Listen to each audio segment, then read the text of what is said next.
শালগজারি সবুজে ঘেরা সন্ধ্যাগুড়া রাবার বাগানের পাশে এখন ভিন্ন এক দৃশ্য। গজারি বনের গা ঘেঁষে গড়ে উঠেছে গোলাপের বাগান। হলুদ, লাল, সাদা, গোলাপি নানা রঙের গোলাপে ছেয়ে আছে পুরো বাগান।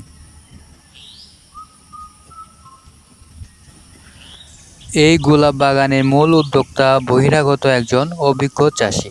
রাবার বাগানের পাশের পতিত ও উঁচু জমিকে কাজে লাগিয়ে তিনি শুরু করেন নানা রঙের গোলাপ চাষ।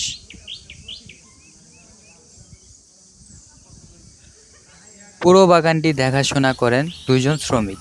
ভোর থেকে সন্ধ্যা পর্যন্ত চলে তাদের কাজ। তাদের অক্লান্ত পরিশ্রমে প্রতিটি গাছ হয়ে ওঠে সতেজ, আর ডালে ডালে ফুটে নিখুঁত গোলাপ। তাজা গোলাপ কেটে দুজন মিলে দক্ষ হাতে তোড়া বাঁধেন, যা পাঠানো হয় ঢাকার উদ্দেশ্যে। ঝিনাইগাতী উপজেলার সন্ধ্যাকোড়া গ্রামের এই গোলাপ বাগানটি প্রমাণ করে, সঠিক পরিচর্যা পেলে গ্রামের মাটিও শহরের বুকে সুবাস ছড়াতে পারে।